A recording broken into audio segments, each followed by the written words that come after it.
Hey everybody, I just got done doing a huge water change here on my New World tank. In fact, it wasn't even intentional. I did want to do a big water change, but I wound up getting distracted and I wound up doing a huge water change.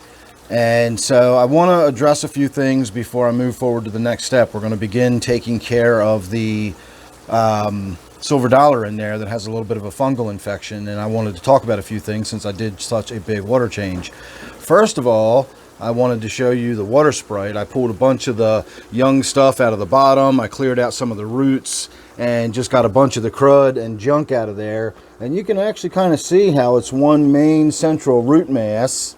And then off to the left there, you'll see a bunch of younger stuff growing. It's sort of a thick mat. I'll be addressing that soon enough and getting in there and clearing that out. But you can see how it would make for a nice, fairly open plant once we get it sort of straightened out and situated. And again, we'll get to that in an upcoming video. But in the meantime, I also wanted to point out, for the size of that mass of water Sprite, look how compact and dense that root ball is. So that gives you a pretty good idea of how much the fish are eating that.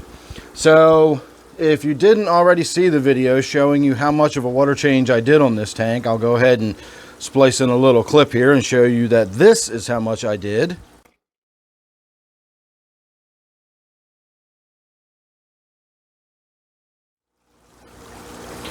And so even after all of that water change, I just did another nitrate test, and that's what the nitrates look like. That may come out a little more red to you than it really is, but we're pretty close to that red mark, pretty close to that 40 parts per million mark, and that is after doing that massive water change. So I've always talked about how this tank doesn't have water in it, it has soup in it, and now you get an idea what I'm talking about. Even after all that water change, we're still up probably close to 40 parts per million, and that would explain why even a minor scratch or superficial injury on a fish could then lead to a secondary infection like that. And so I believe that's what we've got going on right now, is just a simple fungal infection. I noticed it yesterday and I've been kind of watching it, and it honestly already looks better today. And now that I just did that huge water change, I think that will start improving. But what's really going to make the difference is this. I completely forgot that API fungus cure turns your water green, and so I definitely want to get this on video when I do it. If you've never seen this before, it's pretty crazy looking. And so I don't have a full amount. I've only got 10 packages in here, and I need 12 packages technically, or 13 packages. It's a 125 gallon tank. It's one package per 10 gallons. And this medicine actually says you can dissolve it directly into the tank. You don't have to pre-mix it.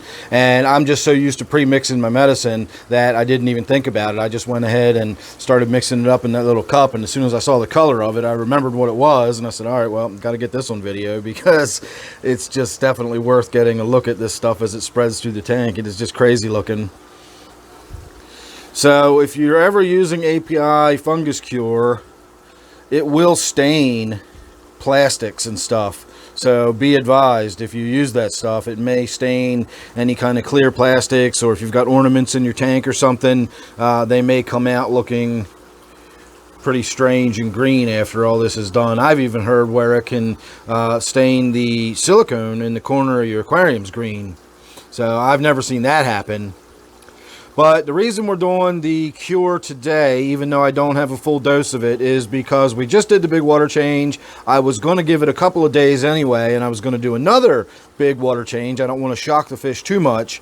So we're going to give it a few days and do another big water change. I will do a filter change, maybe gravel vac a little bit as best I can in this tank. And I'm really hoping I've got the motivation to actually get in there and finally get this big piece of wood pulled out of there. I think that's part of our problem. The fish just don't have the room to swim around anymore, and I've got all these big jagged pieces of wood, so it's very likely that the fish just scraped itself as it swam past something too quickly. So hopefully I'll be able to get in there and pull that out. In the meantime, since I did do such a big water change, there's no sense in not just giving it a treatment, even though it's not quite a full treatment. I would be willing to bet with all the stuff I've got in this tank that there's not actually 125 gallons of water in here anyway. So I probably did give it a full dose, or at least close enough. More importantly, I've already ordered more, so I've got 2 boxes on the way that'll be here the day after tomorrow. So right when this dose is finishing up its first 48 hours, if I really need to second dose it, I'll have a second dose within the time that it's ready for it, and I can give it a full dose at that point. So there won't be any issues with a a resistant type strain or anything like that. And again, this is a fungus. It's not a bacteria, and this is not an antibiotic we're talking about. So that won't be an issue. So there you go. That's just a little update on what's going on with the New World tank. I definitely wanted to get that on video, and I definitely wanted to show you what all of those roots and everything in that giant water Sprite look like. And I pulled a bunch of it out. Even this stuff, you can see how thin it is on this side. I pulled a big mass of it out of there. There was some dead growth in there and a few things that were a little more serious than that. I pulled them out of the back, and I really got it opened up. I mean, you can actually see green water down through there. It looks like swamp water, but you can see it down through there. So there you go. Just to look at all that good stuff. All right, everybody, make sure you're subscribed. You don't want to miss the updates that are going to be coming up on this tank and a few other little odds and ends I got going on, little projects I've been working on down here. They should be fun to look at too. So thanks for watching this one. Don't forget to subscribe. Don't forget this is my New World tank. I'll see you real soon in the next one.